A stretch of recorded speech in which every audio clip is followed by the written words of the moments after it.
சென்னை சோலைமேடு பாட்ஷா தெருவைச் சேர்ந்த அருள்ராஜ் மனைவி ரேணுகா.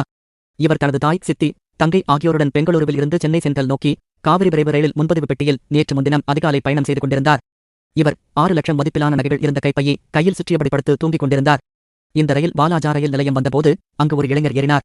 அந்த நபர் ரேணுகாவின் கைப்பையை பறித்து தனது பையில் வைத்தார். அப்போது சுதாரித்துக் கொண்டு எழுந்த ரேணுகா கைப்பையை தருமாறு கேட்டபோது அந்த நபர் தர மறுத்தார். உடனே அந்த பையை எடுக்க முயன்றபோது அந்த நபர் பையை வெளியே வீசிவிட்டார். இதையடுத்து அபாய சங்கிலியை பிடித்து ரேணுகா இழுத்து ரயிலை நிறுத்தினார். தொடர்ந்து திருமுல்லைவாயில், அம்பத்தூர் ரயில் நிலையங்களுக்கு இடையே தண்டவாளம் அருகே கிடந்த பையை எடுத்து சென்ட்ரல் ரயில் நிலையம் வந்தனர். இதற்கிடையில் அந்த நபரை RPF போலீசார் பிடித்து சென்ட்ரல் ரயில்வே போலீசாரிடம் ஒப்படைத்தனர். மேலும் சென்ட்ரல் ரயில்வே போலீசில் புகார் கொடுக்கப்பட்டது.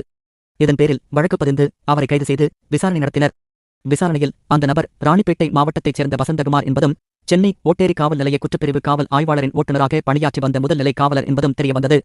புகாரின் பேரில் ரயில்வே போலீசார் வழக்கு பதிந்து விசாரித்து வருகின்றனர்.